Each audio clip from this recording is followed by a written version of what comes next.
Hello, everyone. My name is Dan Walker. Welcome to this edition of Vintage Racers Roundtable. I'm filling in for Ken Minot today. The Vintage Racers Roundtable is a production of the Maine Vintage Race Car Association and Lincoln County TV. It's a show where we get together and with notable figures in the motorsports, we sit around and take a look in the rearview mirror back at racing history. I want to introduce our co-host once again, the gentleman right here with the perfect face for radio but insists on doing TV. This is Hall of Famer Pete Silver. Hi, Pete. Hi, Dan. How are you? Pretty good. Would you like to introduce our guest today? Well, they're friends of yours. You go right ahead. All right. So going around the table, we're going to do some limited sportsman racing talk this week. The limited sportsman division has been around for a long time, and it still thrives today at some of the area racetracks. And we have three of the best that have ever done it. We have Chris Smith. Hi. Thank you. Don Morse. Thank you. And Steve Berry. All three of them very, very accomplished limited sportsman racers, but their story goes much deeper than just limited sportsman racing. So why don't we jump into it, Pete? Yeah, you're right. Three guys that I'm very impressed looking at all three of these resumes. And they all did it a little differently, but they did it with success. And one theme they all have in common is winning, and winning championships to some degree in multiple divisions. It's very impressive group. They look familiar. Have they been here before? I think they were here, was it a month ago? They failed the test? No, there was a rehearsal. Okay. For us too, right? For us too. Hopefully we're better prepared this time too, right? But no, I think like you said, Pete, about 13 championships between the three of them, and Lord knows how many race wins. Well, there's a lot of them. So I'm assuming you're the elder statesman. Yeah. So we usually start with the elder statesman. We ask him what put a wheel in his hand. Biggest thing put a wheel in my hand. My parents had cars for many years, and I said I'd never drive, but... What? Excuse me, why did you say that? Why'd you think that? I don't know. I owned a car for a couple of years, and I don't know why I decided to finally try it, I guess. I'm not really sure. Was it your car when you started it? Yep. Yours, your father's, yours? Yeah, I actually took over one of the cars my father had and redid it, and I owned it at that time, but... What I was going to ask all three of these as we go three guys is, who built the first car? Now, you just kind of answered some of that. You and your father, or is that something your father just built? No, me and my father. Yeah, that's cool. Yep. First race in 1988, is that right?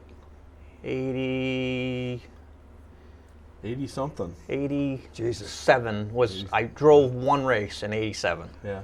Was it dirt or asphalt? Asphalt. When did they pave that place? I tried. 86? Yes. I think so. Yeah. 86. They said, okay. So none of you raced on the dirt? Nope. Okay. What was the car number? 75. Where'd that come from? My father's number. Okay, I'm assuming you're next in line. For age, yes. Yeah. So once again, what put a wheel in your hand? My mom and dad. My dad owned a car that Bruce Elder raced in the The 57 Chevy with the 9 on it? No, the 9 Chevelle. Was that the gas-powered one? Propane, Propane, yeah. Mm-hmm. There's a concept. Yes. I often wondered how that worked. How did it work? The propane? Yeah. It was a bad timing for it.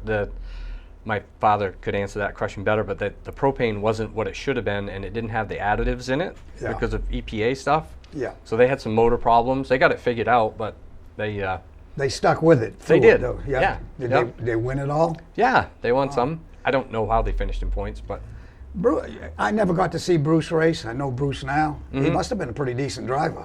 I'd say yes. Yeah. So He was. Take it from the old guy. and the number on that car was?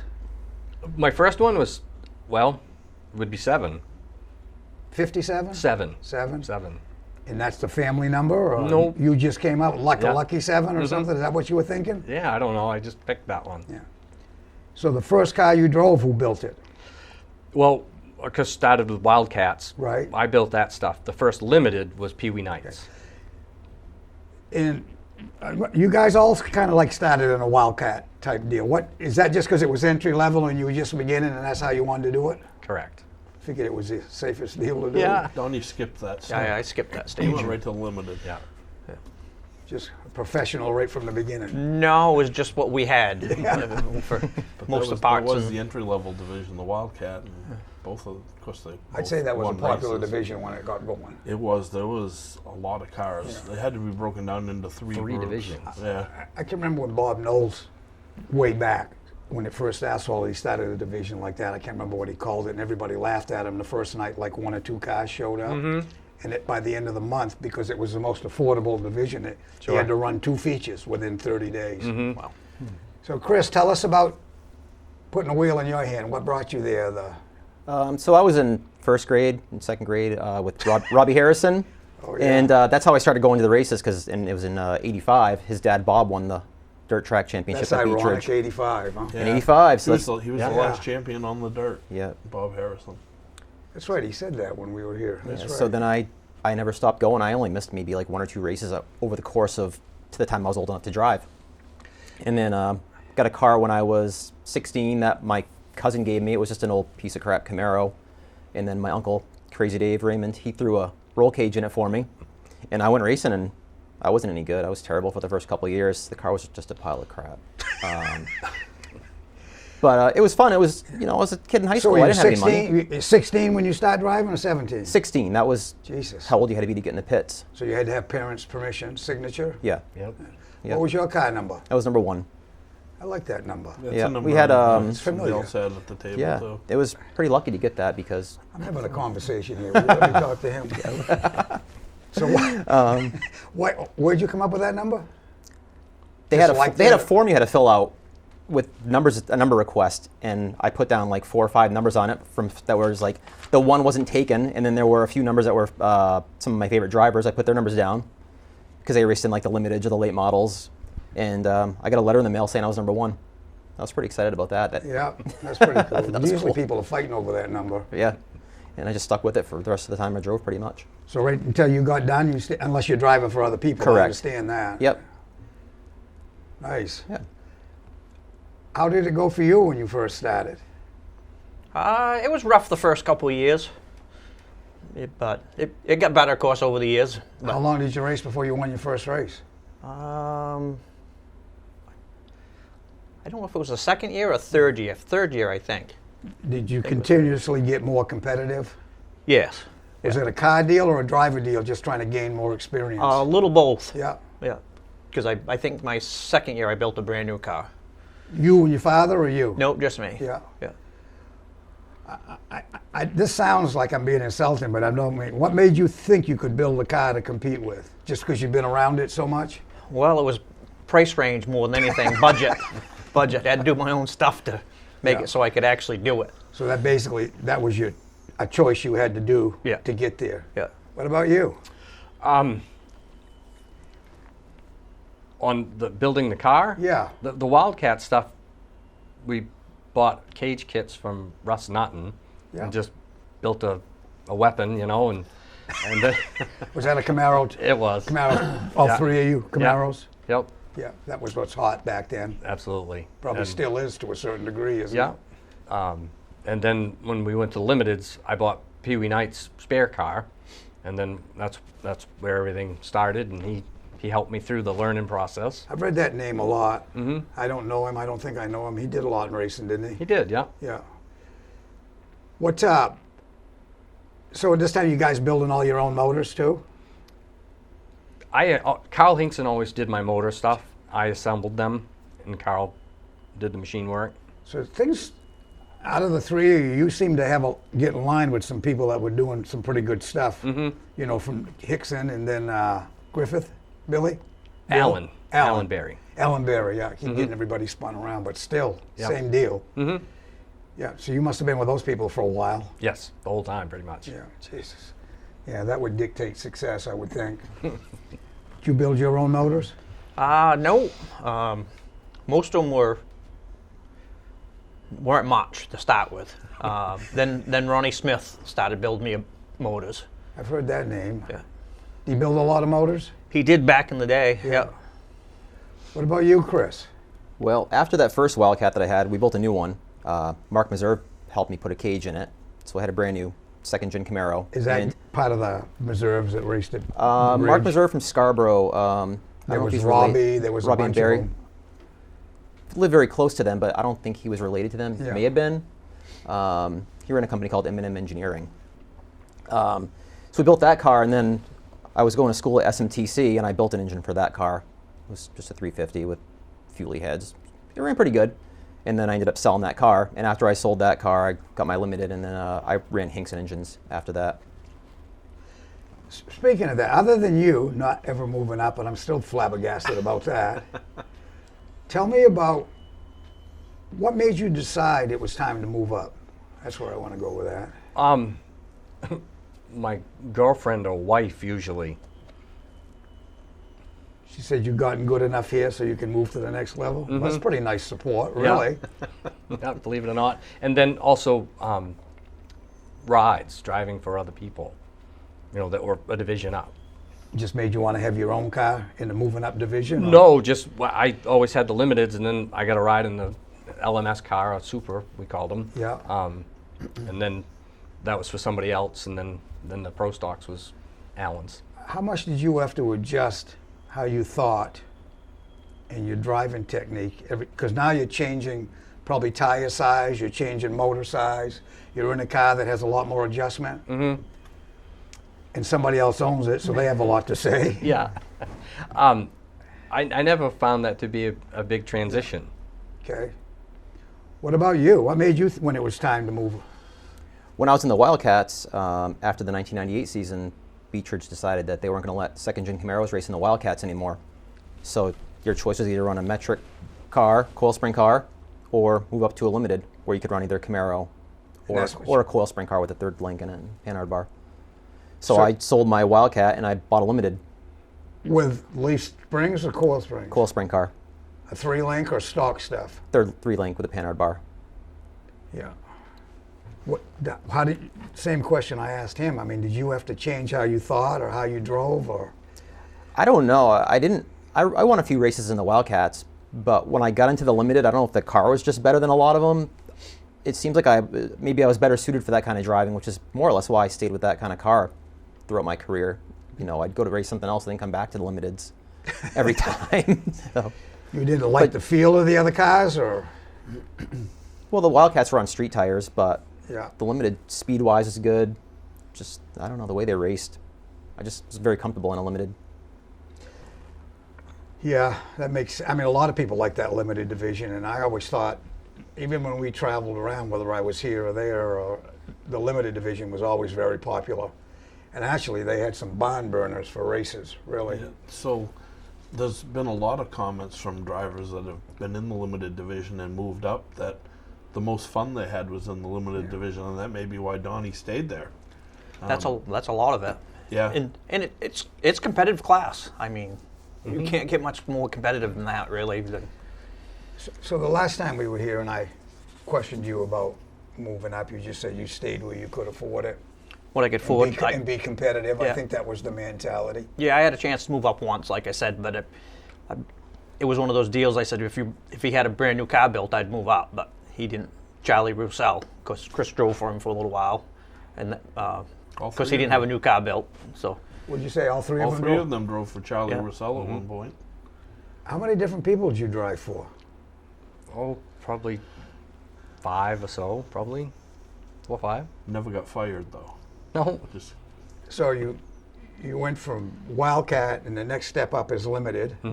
Then what is it? Late models. Super Sportsman, which 8-inch tired late model. So you went from. So that goes from a street tire to an 8-inch tire. Slick. That must have felt pretty good compared to the street tire. Oh yeah. So super, then late model. Late model, yeah. Who'd you drive for there? The late model was with Alan. Alan Berry. So he owned the car and you built the motor type deal, or? The drivetrain was mine, and the car was his. Well, that's a great opportunity. It was. Lucky. Did you ever get into the modified stuff? No, I never drove one. I ran a pass modified for a year. How did you like that? I liked it a lot. The car I got was it was a good piece. It was. Was it your car or is it somebody else's? I drove it for a guy named Jimmy Hoyt, who I've read that people know name as before. Noggin. Steve's driven a car for him before also. Yeah, I did. He drove a limited for him at Oxford. And we had a decent season. I think I finished 4th in the points, got Rookie of the Year. I won the big points race, the big whatever race at Beechridge the past 300 weekend. I had a lot of fun in that car. It drove a lot like a limited, even though you were on a slick. You had a Camaro clip, same thing, 3rd point. It seems to me that division, I mean, those IMSA modifieds have been around for a while, and then they started having big payoffs all through the. Scott Bloomquist would show up for crying out loud. Sure. So that gained a lot of popularity, and I notice around here people are really liking that. Mm-hmm. Is there a lot of it? Is it a big fields of cars? I don't know. It's modified? decent field. Most Oxford, especially, it's always a decent amount of cars. Some of the other tracks they're a little bit less usually, but because they're on a tour. But So you raced Beach Ridge, Oxford, Wiscasset. Here and there. Which one was the hardest to drive for you? Well, Beach Ridge is always the hottest. Just because of the amount of cars and tough competition? Is that where you're going with and that? flat and no grip. Yeah. And The car must want to push all the time. Mm-hmm. Yeah. What about you? I mean, you get into a couple different tracks. Which one was the hardest? Probably Oxford after they repaved it in, like, say, 2002, I think. Why was that? The track just lost all its character and grip, I felt. It seemed like it was really, really racy in the late 90s, early 2000s, and then they Yeah, it repaved was. it. And Yeah. I don't know. After that, it just sort of, I don't know. I lost my feel for it, I guess. Well, they do change a lot, like you're saying. Did you ever go anywhere else, Non? I raced the past tour limiteds or what back then, and we went to like White Mountain, Lee, Canaan, of course Oxford. Well, I like you that said. because I'm reading your deal, and I just think you're staying there running one division. So you did do a lot of things. How did you like that? We ran Beach Ridge full time and the pass full time that year, and it was a busy summer. Yeah. But White Mountain is a fun track. yep. I said this in the Augusta show last year. People were talking about White Mountain. I've never heard one bad word about White Mountain, whether it's management, the facility, the racetrack, or how they run their program. It must be a pretty special place, really. Which one of those tracks was the toughest for you? Like Chris said, Oxford at the end of it, because once they paved it, the grip level, I was terrible there. And before they ever paved it, I could always go there and run up front, but not after they paved it and lost the grip level. You talk about grip, Beecher's not having no grip. Sure. Go to Oxford now. Yeah. What can you do with the limited cars to try to get them into the racetrack, regardless of which track it is? But there must be only so many adjustments you can make on those type of cars. There's a lot of adjustments that, I mean, almost the same as a pro stock, more or less. Is it? Absolutely. You can change your springs, move your panhard bar, third link, change your stagger, Do all your weights. They react quickly, or You just got to, whatever adjustment you make, it's going to screw it up somewhere else. So then you got to compensate somewhere else with another adjustment to try to figure out where the happy medium is, and then learn how to drive it if you can't figure it out with the setup. I'm glad you said that because I had a question down here. As you changed divisions, classes, did your philosophy about how you approached it or how you thought about setups, how much did that change? I mean, you got to stop. You guys started in the Wildcat division, and I'm sure that's a limited adjustment. Mm-hmm. Now, everywhere as you go, there's more adjustments, more to think about. And you got, back in my era, everything pretty much stayed the same for a lot. They were small for a long time. You guys are coming along when technology is just bursting out, and everybody's got a new thought about what's the latest, greatest deal. So how did you approach that?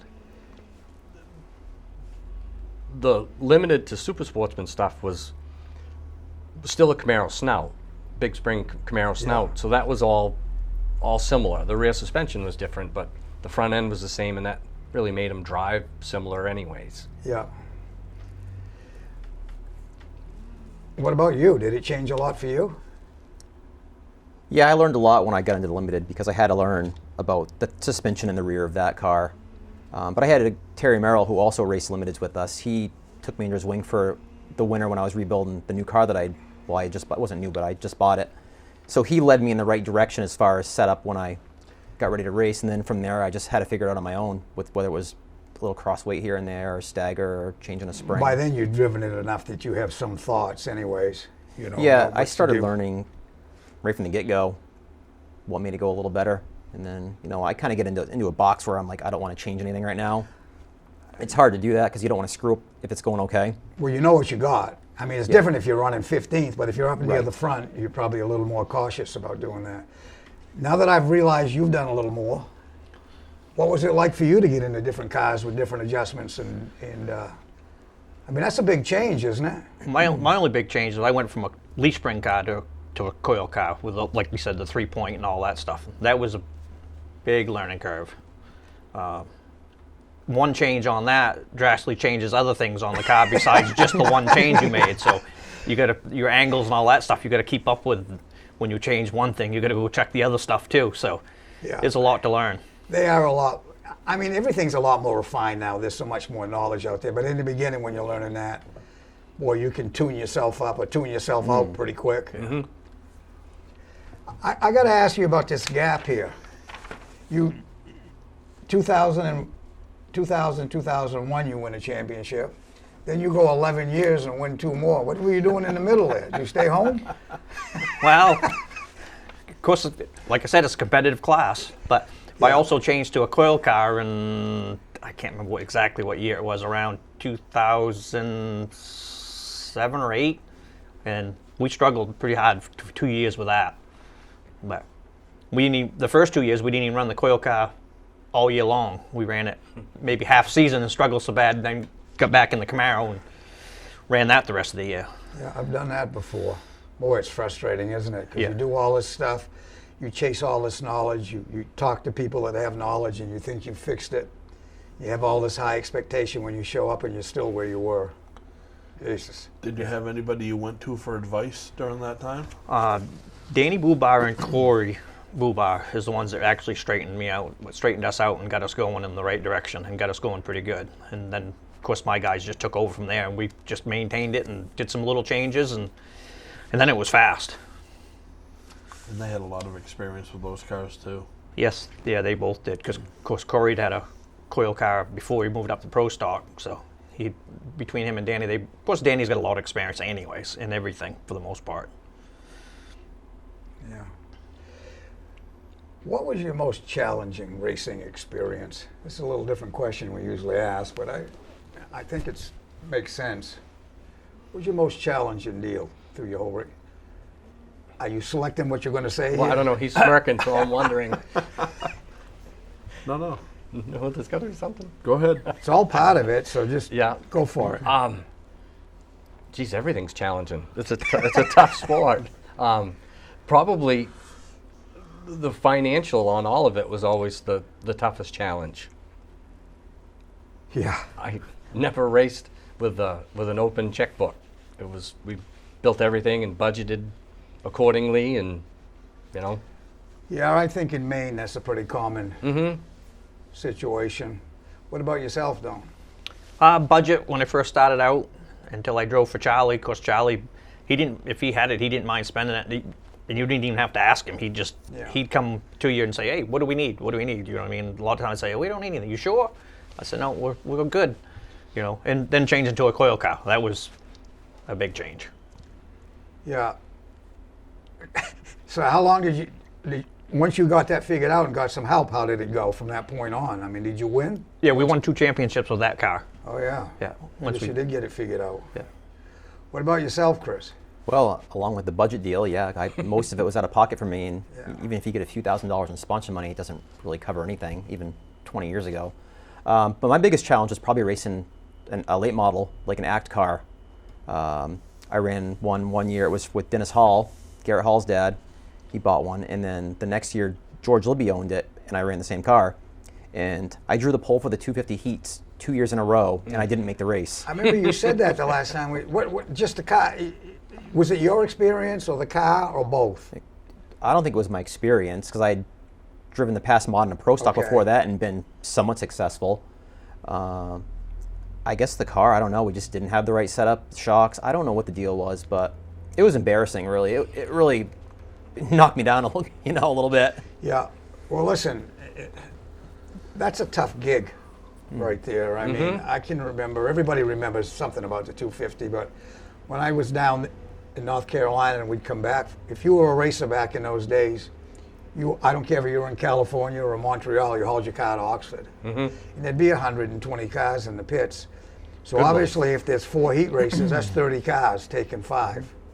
So nobody's really being polite. Yeah. You know, and if you're in the way or you're not even keeping up. Yeah, I think my second year I started on the front row next to Jamie Obi. And then next thing you know, I'm going in the one turn and I'm already 3 wide. Going backwards. Just not enough speed? Yeah, I guess not. I feel terrible asking Hey, you it's the- 4. Everyone's on the same tires, right? Yeah, So I you feel think, terrible asking I'll you be those okay questions. starting on the outside pole. I can finish second here. No big deal. No, not even close. What do you think the deal was, really? I mean, I don't know. just not enough speed? Pretty much, yeah. It's hard to explain. I don't know. I feel like I'm insulting you The asking car those was, questions. I don't but know. The mean car to just be. wouldn't stay down like a lot of the cars. Yeah. You know, this was when the Yak ran the, was it Coney shocks or whatever they were. And they had a rule with it. Some of the cars Step on- would stay down, and mine just wouldn't stay down regardless of the shocks that were on it, and I don't know why. If it was in the geometry or what it was. Well, I think there was a lot in angles, and some people learned that along before other people. Yeah, and we tried that stuff too. Some Yeah, angles and it have no just- resistance, some have resistance, and that gets you to. Oh my God, I tried mounting the left front A-frame on the side of the frame rail to put like 45 degrees of angle in it, and things still wouldn't stay down. Yeah. You know, all this Like, all this jack and force to hold the front of the are car you down. talking like messing with anti-dive and pro-dive? Left front upper A-frame angle. Or you're talking angle from the pivot out? Yep. Yeah, I think the angles jack I'm and- talking about is jack the and force. bolt-on angles. Oh, in jack, yep, that too. Jack and force in the lower A-frames. Nothing would keep the car down. Yeah, I mean, I quit in 06, but I think Yeah. at that time, the left front A-frame went downhill to the front, Mm-hmm. almost a half an inch. The bottom one went the opposite way, and the right front had just a little Mm-hmm. anti-dive to have resistance, which pushed it over onto the left. And all those angles on the left, once it went down, it Yeah. didn't let it. That was 20 years ago, so I can't imagine what it is now, you know? Not far off, I don't So, think. so you had a car that wouldn't behave. You had a car that wouldn't behave. Did you ever have a car that just would not cooperate? Absolutely. I don't know what year specifically, but we had built a new chassis, new late model chassis. I know we're supposed to be talking about limiteds, but the Pro Stock we built, I think our second car, it was the third car. It was the most miserable thing that I have ever raced. It would go good for like 15, 18 laps and then sign off. What do you think that was? I don't know. I mean, I understand everything you guys are saying, and I know how much it sucks, really, because every week you go and you're trying, you know, you're going to a place and you're competing, so you need to be positive and upbeat. And the word confidence is as big as Sure. any word you'll ever use in racing. But the limited and late model deal, when everybody loves the limiteds, you can't pick up and carry a late model. Yeah. You've got what you've got. Yeah. But if you go out and beat the hell out of a limited, you can gain 4 or 5 spots that Well, you you shouldn't guys have. get the tires under the car. You can lean on each other. You can do a lot of stuff maybe you shouldn't. But, Yeah. The late, obviously, once you move up from there, you can't do that. You'll Right. be airborne. Mm-hmm. Yeah. Now, is that car the same one that I drove for a part of a season when I raced with Charlie? The red car? No, not that one. Okay. No. Because I was going to say, that car now is Michael Harrison's limited. Is it? Yeah. Mm-hmm. I think Nick Cusack had it, and then Sure. Michael bought it No, and put a that- Camaro clip on it. Not that one. Nope. No. So you guys raced pretty much at 3 different times. You didn't race a lot against each other. So when did the limited really start to get into the technology? Anybody? For me, I always had leaf springs, and they're great race cars, but they're really primitive. You know, you can go about rear roll centers, but it's a whole bunch of work, arching leaf springs and changing leaf spring lengths. In '97, I got my first coil car limited, and that had a 3-point and tube spindles and thawed out front end, and I didn't struggle with it. Well, there was probably more. You had more knowledge around you then too, didn't you? We worked our butt off to make it fast. When it left Allen's, it didn't work for me.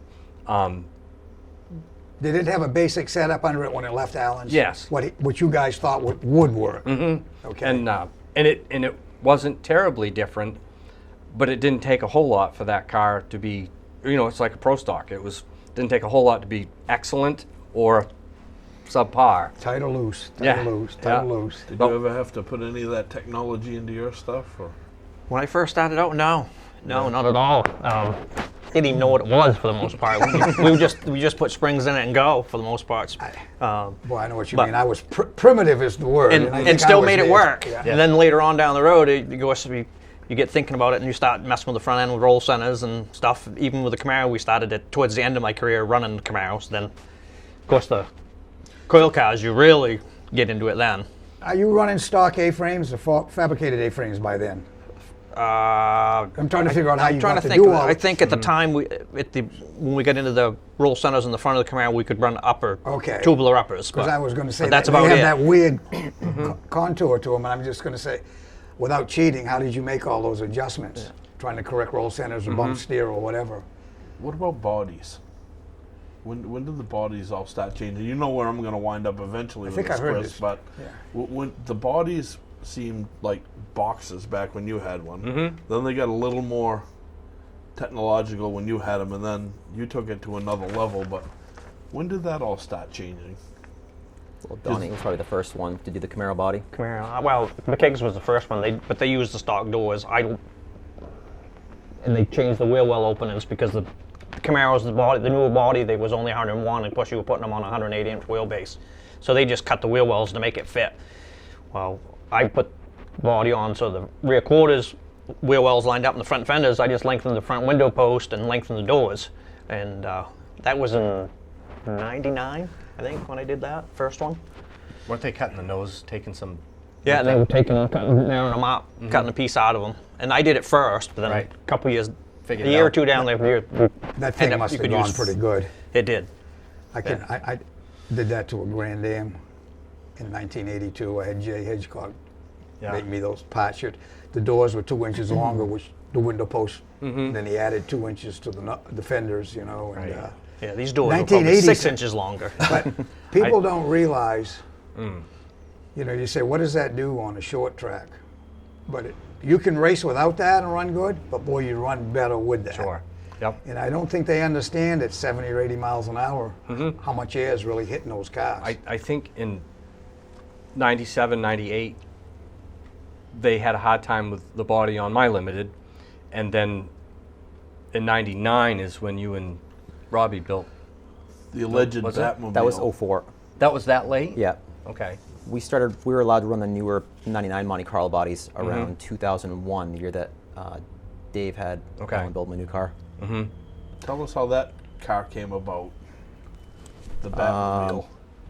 We should have a picture of it. Robbie Harrison was a good friend of mine, and I kept my car at his shop for pretty much most of my racing career. And he moved down south to work for Dave Davis, building bodies on cars and chassis work and all that. And he came back for a few weeks and to do the body on my car, and he had some ideas. And he Some ideas. told me to. He called me or texted me one day and said, "Smitty, have you been to the garage?" I'm like, "No." He's like, "Well, when you get there, don't worry, it's going to be okay." I'm like, all right. So I get to the shop and I see the tailpiece is mounted on the back of the car up on jack stands, and it's about 6 inches higher than where it's supposed to be. And he English wheeled out some steel and made some quarter panels, welded them up like he would have done down south on a Bush car. And like Donnie, he lengthened the windshield out, chopped the roof, lowered everything down so that it met the exact ride height requirements for the body. And the spoiler ended up being about 44 inches tall, where normally, you know, most people just mount them stock, mount them where they lined up. Yeah, most of those trunks back then went downhill. Yeah, and this one went up. This one went uphill, Did and not. Yeah. it was in the main mall show, backed up against another guy's car who won the Wildcat Championship. I moved up, and People it was. complaining before you ever got there. Oh yeah, it was Yeah. the talk of the whole mall show, and I had to stick it right in the center of the show. Did you race against that car, Don? I did. What was it like following that? You couldn't see through it. I tell you that. Out through the back window to the windshield. Say that. Yeah, I did get driven over, not through by you, but before, people saying I couldn't see past you, I couldn't see what was happening in front of you. Did they give you a lot of grief about it? Yeah, Malcolm Graffam didn't really like it, and Was he a tech man? he was the head tech man. And, There's a difference between not liking it and not being. So I got Robbie down there, just like we talked about with like engine builders. You know, you want your engine build there when you're getting your motor torn down. Well, Robbie was there, and he said, "What's not legal with it, Malcolm?" He's like, "I can't tell you what's wrong with it, but if I pour water on that trunk lid, it's going to go to the rear window and not to the spoiler." He's like, "Well, do we need to change it? I'll cut the car up this week." And he couldn't come up with an answer. And then I was working in tech also on Thursday nights there, so I was kind of chummy with Bob Libby. Yeah. And Bob said, nope, it's okay. You can run the car this year like that. I think it's called having friends in high Yeah, places. yeah. And then the following year, they made a spoiler height rule. And that's kind of screwed everybody. Because now it was like the droopy quarter panels, 38-inch spoiler height. Everybody's running sideways again. Yeah, I didn't go that good the next year either. When did you guys seem to have respect and friendship impressively with each other? When did you guys all meet? Have you been friends for a long time? Weren't before the races, but it's all from the racetrack. I gotta say it's all from the racetrack. Yeah, just from the races. I probably didn't know Donnie when I was racing Wildcats, but I did know who he was watching him race. Yeah. And Steve, just knew Steve through mutual friends, and everyone wanted to be as good as Steve Barry. I mean, and Donnie too. Steve, everything Steve got into, every division, he was winning. Well, you can see that here. I mean, it's amazing what you did in such a short amount of time, and it wasn't like you needed a long grace period to get up to speed to get to the front. We need to read some of this for us. Like, you've won what? How many races have you won? 55 races. That's kind of what we guessed, yeah. 55 races and 4 track championships, but career highlights: 1991 Beach Ridge Wildcat champion, 1992 Beach Ridge Speedway Outstanding New Driver, 1996 Beach Ridge Super Sportsman Champion and Rookie of the Year. Very impressive. 1998 Beach Ridge Limited Sportsman Champion, 2001 Beach Ridge Pro Series Super Late Model Champion, Rookie of the Year, 2001 Beach Ridge Driver of the Year, 2012 inducted into the Beach Ridge Hall of Fame. Congratulations on all of that. You must have had friends in high places too. Some thought. Well, it's just, I mean, you guys have all done stuff that makes me look at things differently. Just so much. You look at a guy and it's like, why do you quit when you're having that much success? But you explained that earlier, the family deal and the kids competing. Now, you've won 50 races and what? 4 championships? Yep. I'm still have a hard time digesting that you just stayed there. I mean, obviously you had talent and you liked it, or you wouldn't have stayed that long to begin with. But 50 wins and 4 championships, I don't care where you are. That just doesn't happen by accident. That happens because you could get it done. Now, you've won a bunch of races. I don't know how many. Yeah, neither do I. I have no idea. If I had to guess, not as many as these guys. Maybe 30, Yeah. probably. How many championships have you won? 5. Jesus Christ. You got here first win in each division: Wildcat 94, Limited 99, Pass Mod 2007, first championship 2003. And then, so that was in a Limited, right? Yes. Wildcat 2 Limited. That was your first. Did you win one in a Wildcat? No. Limited to Pass Mod. Did you win one there? A race? A championship? No. I only What ran one. division? Okay, you won 5 championships. In the limited. Jesus Christ, so what, 8 and 5? Yeah. Yeah, pretty. Well, We've had some pretty big people on this show, but I don't think they all came to 13 championships. 4 I mean, Beach Ridge championships and 1 Oxford. you won a championship at Oxford. Yeah, the first year we went there to race in 2022. You guys covered a lot of territory. So, did you all just kind of offset each other as far as showing? You started, then you came along, I started before you. Absolutely, yeah. Oh, and then you came I didn't even along. realize Right. that. Were you ever in the same division on the same track together? Yeah. You're all smiling. I don't know what to think of that. I gotta say, I don't know if I don't know how we to were ask all the at the next same question. time. Did you race with Smitty? Yes. Yes. 99. I think you were part-time by then. Yep. 99. When my rookie year in the limiteds. But whenever I raced against Steve, it was like you were going to race for second. I had more fun going to open shows watching him race that limited than I did. I wouldn't even go. I would a Really? lot of times. So that's okay. You just touched on something. A limited open show. What is? I mean, obviously, I'm used to late models or something in an open comp. Tell me about a limited open show. What is it? Do you know what that is exactly? They used to have one at Oxford called the Little Guys 100. Is that just an extra distance race, paying more money? Is that what they call They it? were usually 100 lappers. Yeah. And then the Pro All-Star Series had some. Thinking like White Mountain. I used to go to White Mountain and watch Steve race his limited there. Did you do pretty well there? Yeah, we had a good time. And Lee. So as well. with the smile, you must have won a lot of races. A couple, yeah. And then like the Down East drilling at Lee, they always had a 100 lapper. I think it was 100, maybe it was 75. Is that like a fall show when they're doing Yes. all that? What do Yeah. they call it out there in the fall stuff? It was at the Pro Oktoberfest. Stock. Oktoberfest. Is that Nationals. during that time? Yeah. Down East Drilling Pro Stock Nationals, and Pro then Stock, I think they yeah. had limiteds as part of the show. At White Mountain? At Lee. Lee. At Lee, yeah. I know it's. I can remember I'd come home and visit. I was gone by then, and I guess I don't know when Oktoberfest started there, but I'd ask, "What are you doing this weekend?" I think the whole state would leave, the Yeah. whole racing community would leave, and You also took your limited to Thompson, right? I did, yeah. How was that? That was a blast. That was the most fun I've had probably at any track in that car. Just the speed of it. There's real straightaways. You're not running in a circle the whole time. It was just a whole new experience. for you to say that and feel that, I've been to Thompson a couple times, and I know it's pretty quick. So you must have had a damn good car, because I know some outstanding drivers that went there, and they were all done by the time they got to the flag stand. It was early days, so before you had a lot of knowledge about caster and camber and Yeah. setups, and the place petrified them. So you must have had a pretty good piece to go there to feel how you do. Yeah, it was just my limited that I bought in '99, and it was the last year that I owned it. I went in 2005 for the first time. I'd never been there, and I went in '05 and said I'm racing there next year. Good for you. Yeah, so I did it, and I went back 2 more times after that. I went back in 2009, and I think I went back in 2020. Did you do pretty well? Finished second the first year. Nice. I got fifth, I think, the second time, and Are you racing against their regulars at the time? Is that what you're racing against? no, it was called the Open Street Stock Race. So they didn't? Do they not have that division, and just people came from everywhere? Yep, pretty much cars can race from Stafford or that were like Thompson cars, Waterford, Yeah. Beechridge. They had very few rules. Just had to add weight to the That car. had to be a great experience. Oh, it was a ton of fun. Did you go there? I did. How did you do there? In a pass car. Probably a dumb question. No, we actually we were running second to third, and we had an old Junior Hanley car that I drove for Tom Mason. Alan and Corey Bubar still drive for Tom, and I was running second on a restart outside of Benji Row, and Tom always would give you a $500 fine for jumping the jump. start, and I got on the radio and I apologized. I says, Alan, I'm going to lead a lap at Thompson. It's it's going to cost you $500.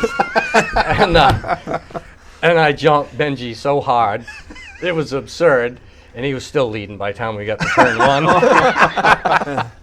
I didn't have the motor program for that. We had 554 horse, and it wasn't enough.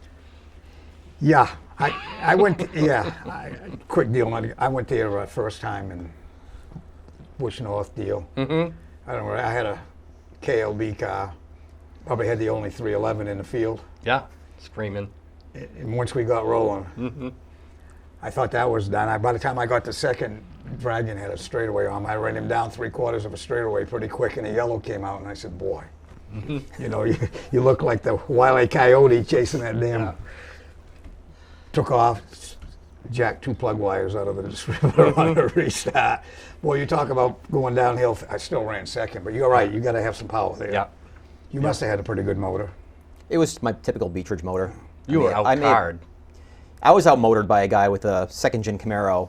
I could pull him in the corner. I could like roll up beside him in the corners, and in the straightaway, like mid-straightaway, his car would just pull away about 2 car lengths, and I'd reel him back in on entry, and then he'd pull away in the straightaways, and Boy, that's hard mentally, because Yeah. you get into the corner, you say, I got him. yeah. Then he goes down the straightaway, and it looks like Daytona where he gets smaller.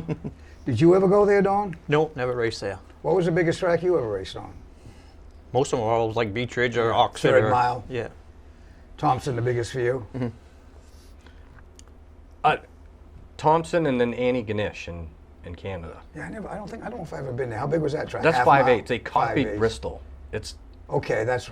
gorgeous. What is Thompson? Just a half or 5/8? 5/8. It's 5/8.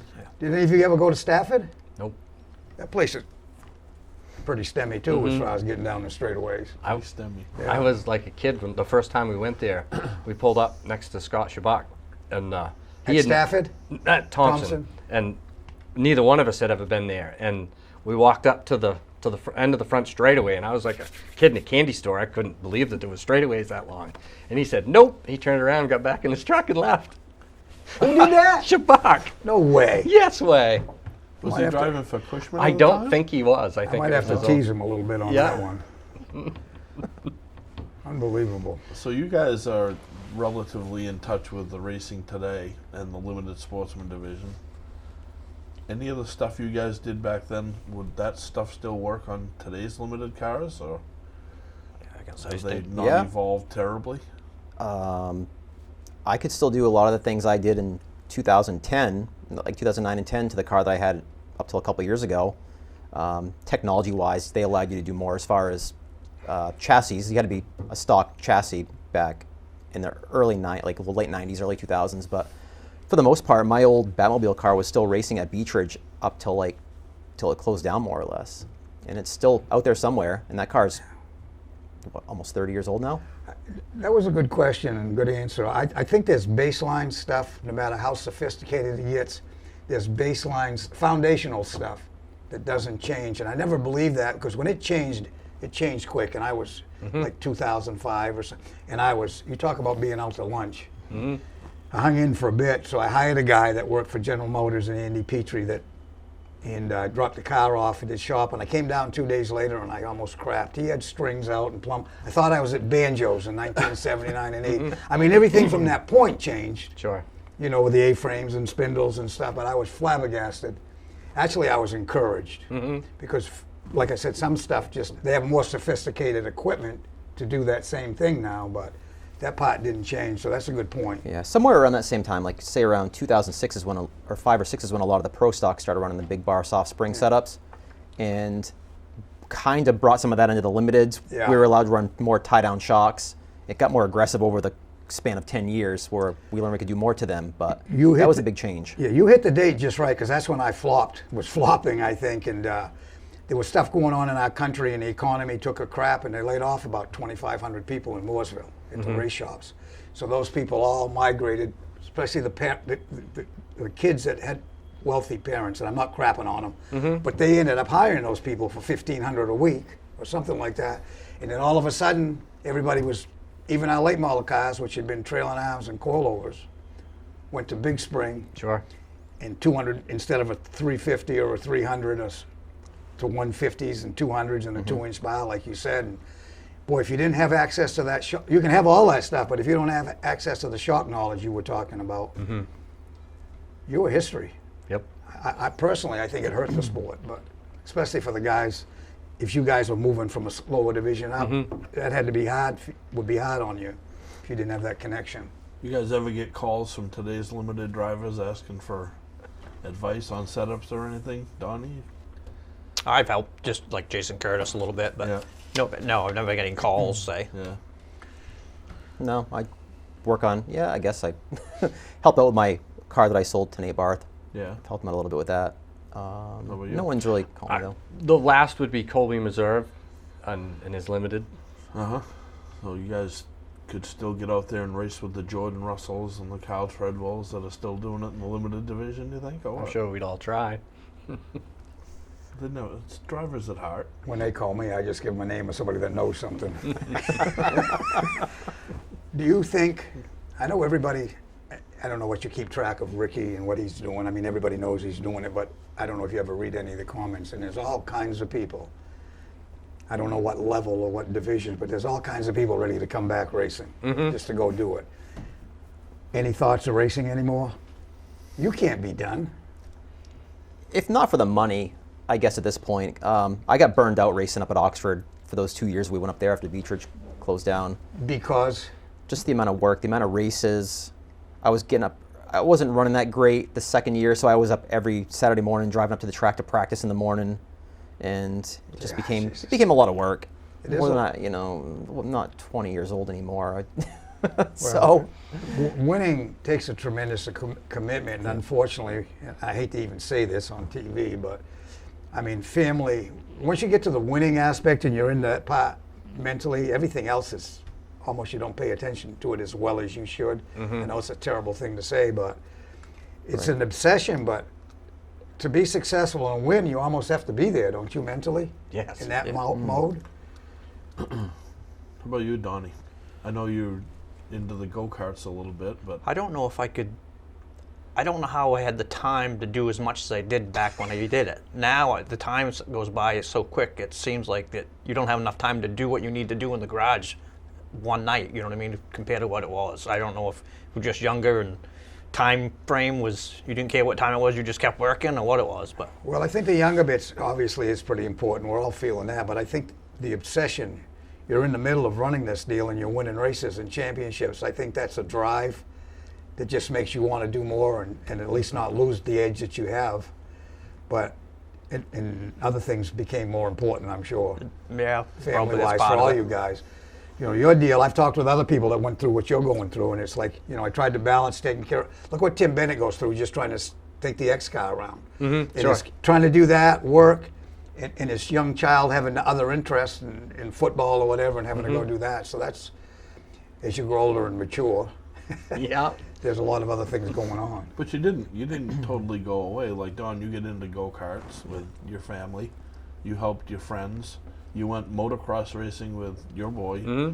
So that stuff must still take a lot of time. Oh, absolutely. Just on that level. I still go to the races now and then. You know, not every single week, but I still go to the races quite a bit. But see what watch them. But I sit in the stands usually now. Just How old's your son? How old's your son that was doing that? Oh, he was. Well, we started when he was 4. So how old is he now? He's 20. So he doesn't do it anymore. Nope. So what do you do with all your spare time? I built a new house and doing yard work like I should, and hot rods. Yeah. Something you don't have to fix Yeah. Monday morning. The go-kart deal, do you have a child that does that? yeah.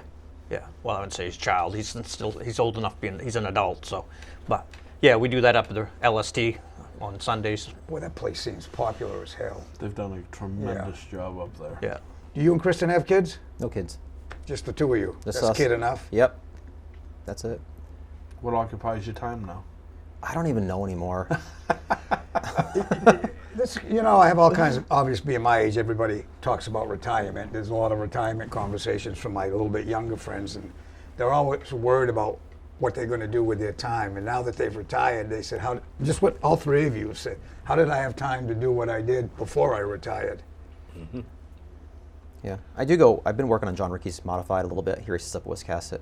That was kind of the So next that's question. one night a week that keeps my hands in it. Does it keep you, do you bring your knowledge, or is that a deal where you learn the updated stuff by working on his stuff? No, I'm just there to hang out and have a good time, help out, nut and bolt it. No pressure. Help, yeah, Drink no, all no, their no, beer? there's no pressure at all. His dad Tony has it figured out. He knows how to wheel a modified and set one up. So So you just sit there and drink their beer? yeah, Well, somebody's got to do it. I mean, it might as well be somebody they like. right. How much time did the go-kart stuff take? I mean, that must be a little bit too. You don't just jump in on Sunday and. It's all depending on how good you go. If you're going decent, you can maintenance-wise one night. But I mean, it usually ends up in a couple nights, no matter what. But I got a question about a motor.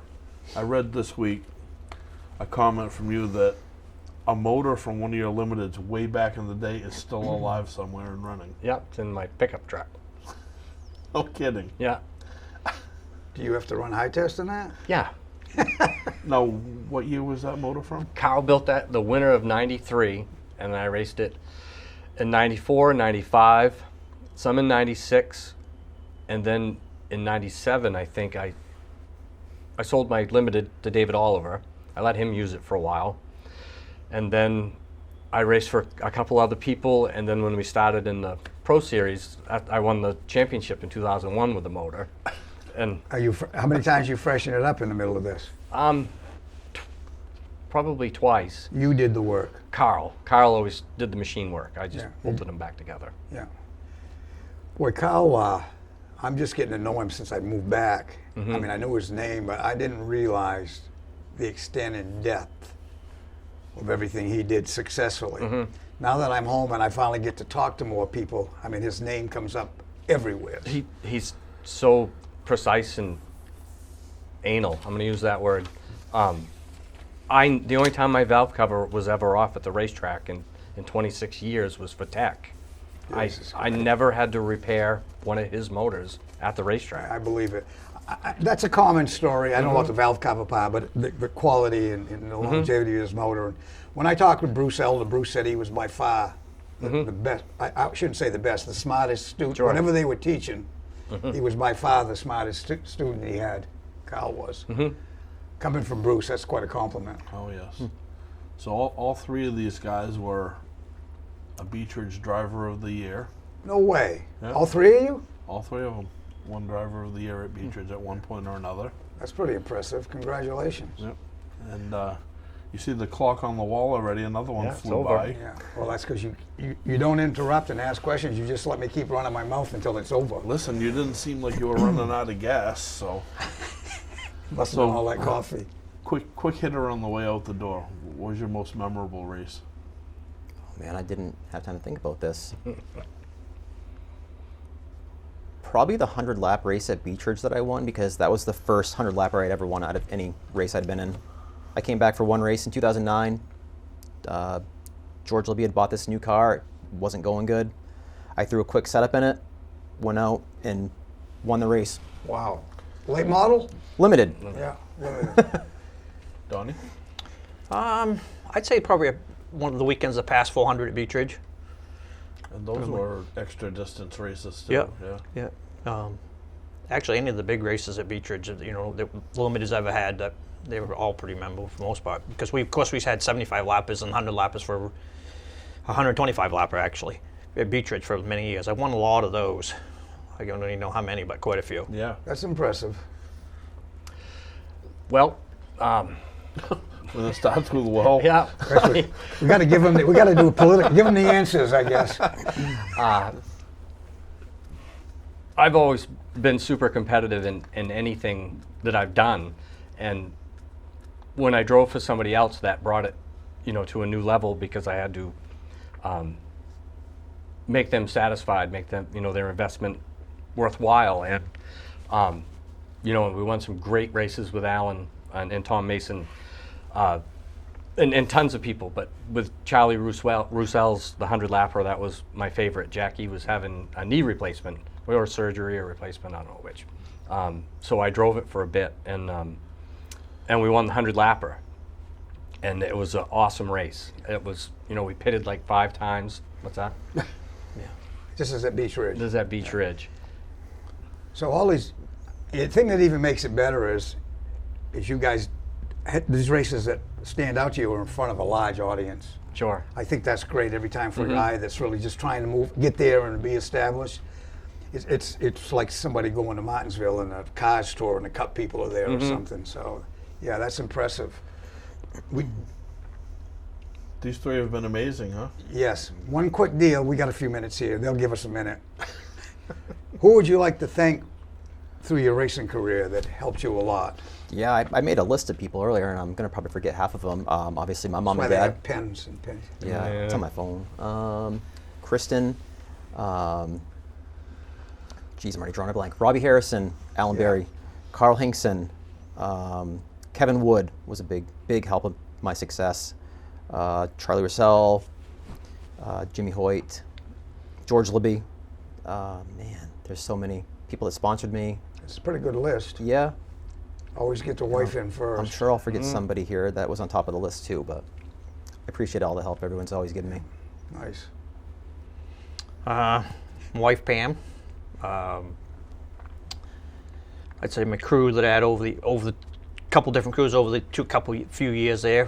Russell Morse, Doug Wolf, Billy Jackson, Joe Maines, Dennis Michoud, of course Diane and Charlie Roussell, my parents.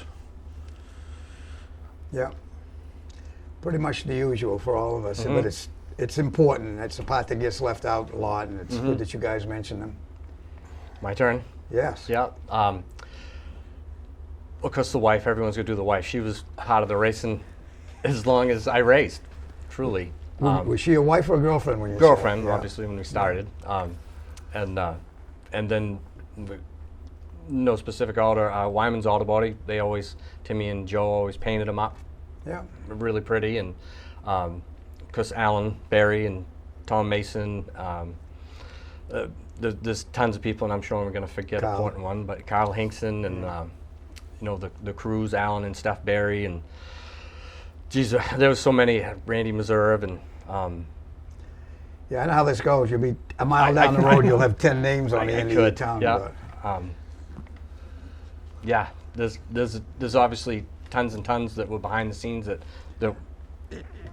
were part of everything. I say it, people are tired of hearing it. All the time in the beginning we're struggling and we think we broke. We are broke, actually. We didn't realize how wealthy we were in people Sure. helping us. I think that's the part that gets left out. But you guys are all very impressive in your own right. And when you accumulate everything you've done together, it's over the moon.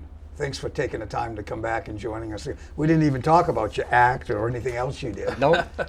My God. Well, maybe we'll have another roundtable someday. Well, so that leads us to the next show. Why don't you tell us about what's coming up on the next Racers Roundtable? Well, the next show will be the Augusta show, and I'm still working on it. Waiting to, hopefully, maybe when I go home or the next couple of days, I'm going to find out if Dave Dion can make it. And if he can, then I'll try to surround him.